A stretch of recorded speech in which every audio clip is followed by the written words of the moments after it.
Bueno, ahora les explicaré un poco de los protocolos, cómo se hacía antes y se aplicaban estos protocolos, a diferencia de ahora estando en pandemia y existiendo el COVID-19, ¿no? Más que nada, les quiero dar una pequeña introducción de cómo mantener el cuidado adecuado del control de infecciones, ¿no? Esto va a resultar primordial donde los procedimientos estomatológicos, dentales y quirúrgicos se van a realizar bajo un concepto de bioseguridad, ¿no?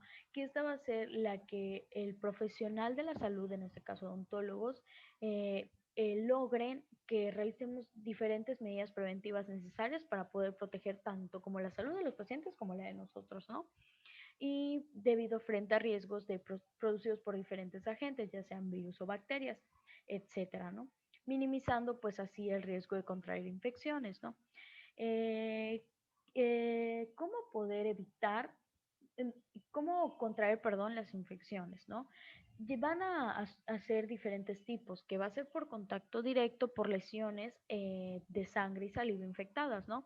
Por contacto directo e indirecto, con objetos y material contaminado. Y aquí es cuando se da la famosa contaminación cruzada o transmisiones cruzadas, ¿no? Por salpicaduras de sangre o saliva, ¿no? Que estas van a ser secreciones nasofaringeas sobre la piel, tanto como de mucosa sana o erosionada, ¿no? La contaminación por la producción de aerosoles infectados, ¿no? Tanto como por gotículas, algún estornudo, por la saliva, que cuando salen las gotículas, etc., etc., ¿no? De igual manera, para definir ciertos conceptos de ¿no? Voy a hablar de la universalidad. De aquí se refiere de que consideremos a todo paciente como potencialmente infectado y a todo fluido corporal del paciente como potencialmente contaminado, ¿no? Ya sobre esto va a ser necesario realizar las medidas preventivas de protección según cada procedimiento, en este caso las barreras de protección, ¿no? Etcétera. Y de acuerdo a esto, igual hay que aplicarle todas las barreras y ciertos diferentes tipos de protección para el paciente, ¿no? Eh, Como segundo punto, pues las inmunizaciones, ¿no? Que aquí es donde se le pregunta al paciente si ha tenido ciertas vacunas, si es inmune a tal cosas por su esquema de vacunación, ¿no? Y aquí es cuando entran las barreras de protección, tanto como físicas, para procedimientos tanto como clínicos y quirúrgicos, ¿no?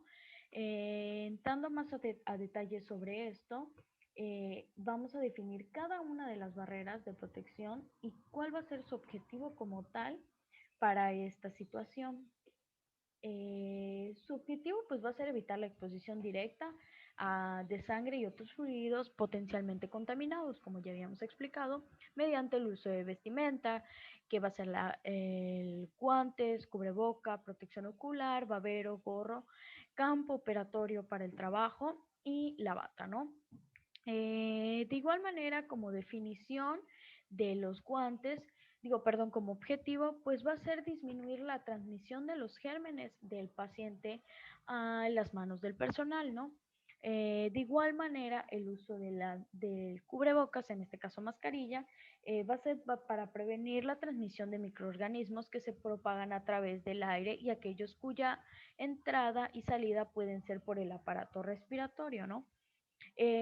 La bata para evitar fluidos en sangre, gotículas que vayan a caer en la bata para poder evitar que caigan en nuestro cuerpo y así suceder alguna infección, ¿no?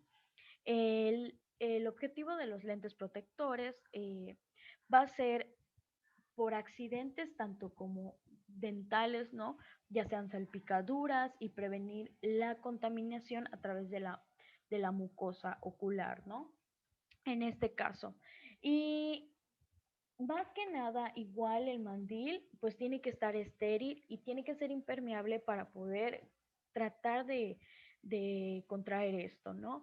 Y en este caso es cuando se agrega lo del gorro. El gorro se va a utilizar para evitar más que nada las salpicaduras que igual caen en el cabello y el hecho de estar tocando más que nada y después o sea, tocando otras cosas para que pueda ser impermeable igual y estéril para que así no sea también un foco de infección para, para que nos contaminemos, ¿no?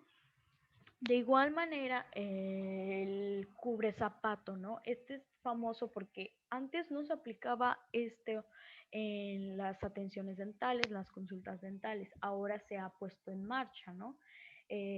Su objetivo, pues más que nada va a ser por contaminación en los zapatos, ya sea por alguna saliva que pisaron y están metiendo al consultorio, ¿no? Y por eso es que se ha empleado esto siempre y cuando igual, porque se ha optado por dos medidas, que va a ser el tapete sanitizante, donde se va a desinfectar con el líquido sanitizante, y también algunos optaron por darle a los pacientes cubre zapatos, ¿no? La mascarilla, pues, perdón, la careta, perdón.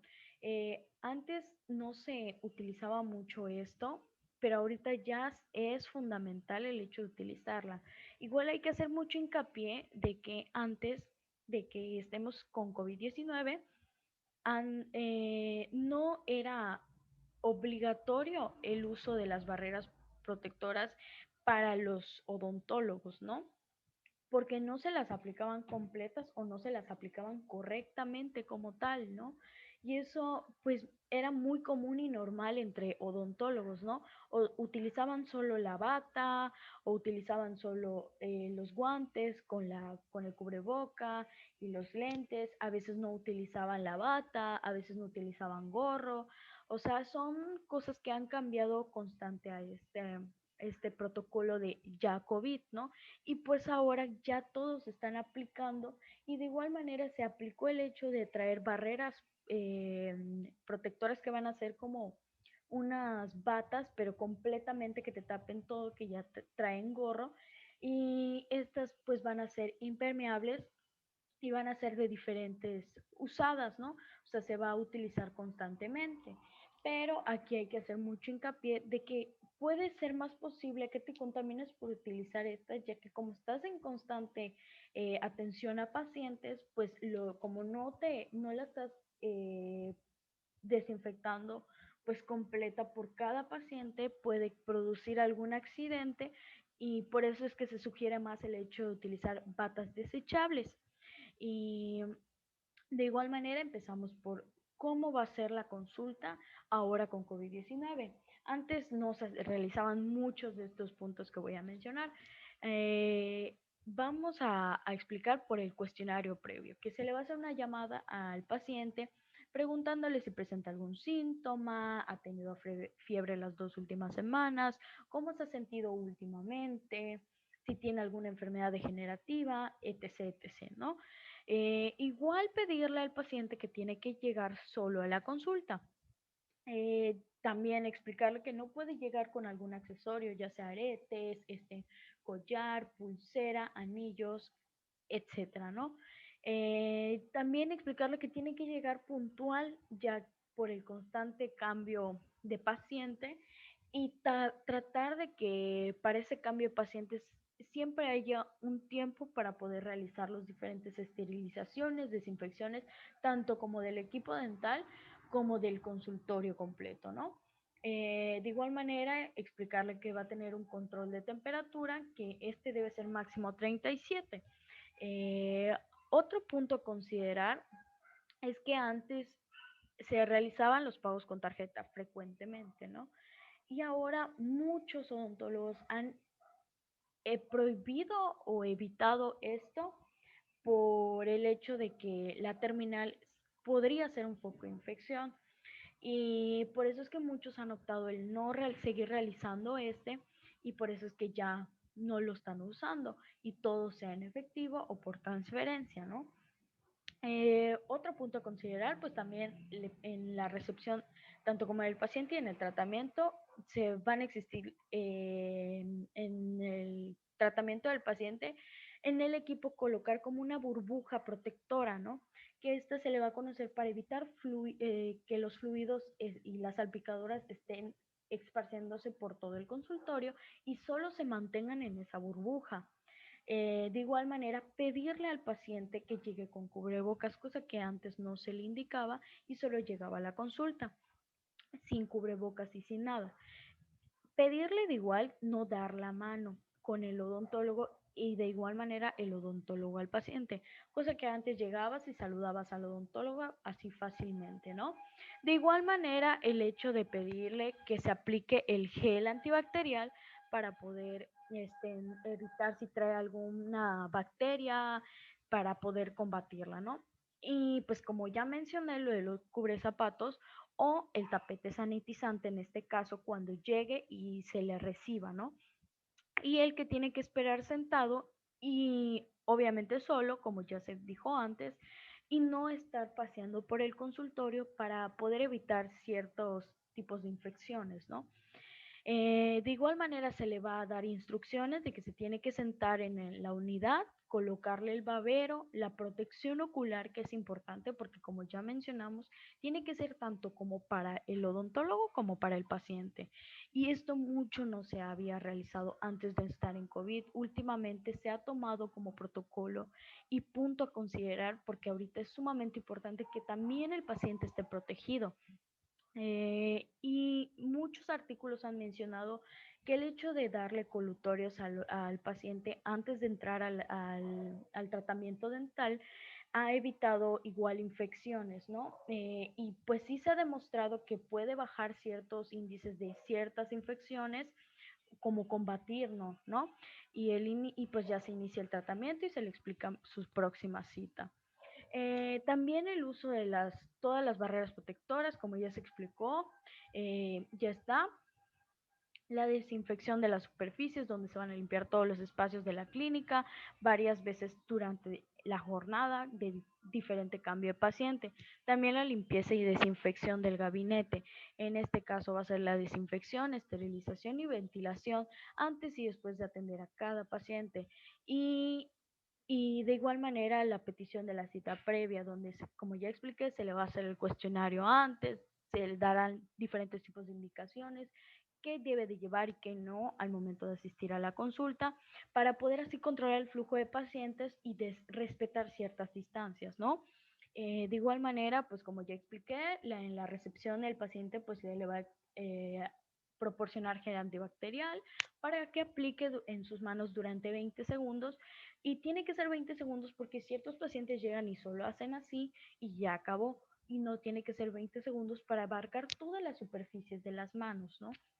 El control de temperatura, que va a hacer que hay que tomarle la temperatura con un termómetro para poder darnos cuenta si el paciente cuenta con fiebre o no. Y de igual manera explicarle pues la distancia de seguridad de 2 metros, que se han colocado, muchos consultorios han colocado pantallas protectoras para que así haya cierta distancia entre paciente y paciente, ¿no? Y muchos consultorios ahora, antes no era así, que han restringido el acceso a los aseos y a los baños en este caso, ¿no? Porque igual puede ser un foco de infección el baño por diferentes fluidos, etcétera, etcétera, ¿no? Y muchos han evitado hacer esto, ¿no? Dejar pasar al paciente al baño. Pero pues hay algunos que no, y antes se tomaba como algo normal el hecho de pasar al baño del consultorio, ¿no? De igual manera, al entrar a la clínica, como ya expliqué, se van a desinfectar las manos tanto como con sanitizante como con gel antibacterial y se pondrán los cubrecalzados, ¿no? O si no, como ya dije, el tapete sanitizante, desinfectar los pies y rociarle desinfectante en la suela del zapato, ¿no? De igual manera, dejar todas sus pertenencias como llaves, teléfonos en un recipiente sin que entren ya al consultorio como tal, donde van a atenderlo, ¿no? Sino dejarlo en recepción para que así no pueda contraer alguna infección por si lo llega a sacar a mitad de tratamiento, etcétera, etcétera, ¿no? De igual, dentro de la consulta, pues como ya expliqué, los pacientes deben de ser debidamente protegidos tanto como con la bata y algunos con nada más el babero, las gafas y el gorro. Y pues hay que hacer mucho hincapié en esto porque antes no se realizaba esto. Si acaso le daban nada más las gafas y si acaso el babero, pero ahorita ya se ha puesto en marcha de que también el paciente tiene que estar protegido tanto como nosotros, ¿no? Bueno, aquí voy a explicar el diferente lavado de manos. Eh, ¿Cuándo hay que realizarlo? Tiene que ser antes y después de examinar o tratar a cada uno de nuestros pacientes. De igual manera, tiene que ser antes y después de colocarse los guantes. Esto es importante porque antes que haya COVID, no todos los odontólogos realizaban el lavado de manos cuando se ponían o se retiraban los guantes, ¿no? De igual manera, antes de tocar cualquier objeto que pueda ser susceptible a la contaminación con sangre, saliva o secreciones respiratorias. De igual manera, cada vez que se deja el consultorio, hay que lavar, desinfectar a nosotros y listo. De igual manera, ¿con qué? Va a ser con lavado rutinario, con jabón común, y para el lavado quirúrgico tiene que ser clorexidina al 4% o yodopovidona al 0.75%. Aquí está el procedimiento de cómo lavarse las manos, que este tiene que ser por un lapso de entre 40 a 60 segundos. El primer punto pues es mojarse las manos con agua, después depositar en la palma de la mano una cantidad de jabón suficiente para poder cubrir todas las superficies de las manos, después frotar las palmas de las manos entre sí en movimientos circulares, ¿no? Y frotar las manos de la palma derecha contra la contraria del dorso de la mano izquierda, ¿no? Y así entrelazando los dedos y va viceversa, ¿no? De igual manera, el tallarse las manos entre los dedos para que así sea una zona más higiénica y así ya no tenga alguna bacteria o virus, etcétera, ¿no?